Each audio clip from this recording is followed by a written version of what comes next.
he has now claimed that Israel has now agreed to a key term of proposed 60-day ceasefire in Gaza, raising hopes for a temporary halt to the ongoing conflict that has, according to reports, claimed over 58,000 lives since the October 2023 fallout. Now, this could be another development that has been taking place as Donald Trump seems to have been claiming that he brokered peace between Iran and Israel in last month's conflict. Now, is he trying to broker peace and a ceasefire, as we have seen multiple rounds of talks and negotiations that haven't worked out at the time when United States continues to support Israel? What is now being said that the Israeli Prime Minister Benjamin Netanyahu will also be traveling to the United States of America.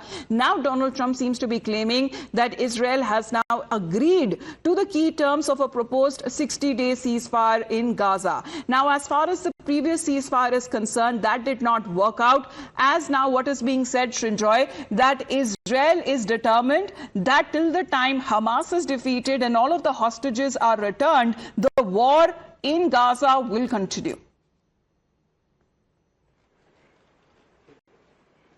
We'll have to see what happens when Netanyahu gets to Washington and what he and Donald Trump talk about.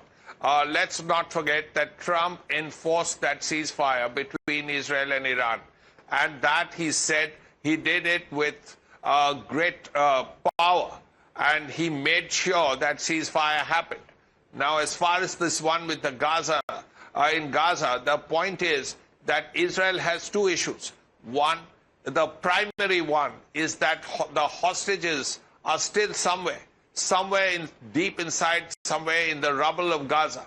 And there, they are still there. And they've been there from the 7th or 8th of October 2023. We are almost getting to two years.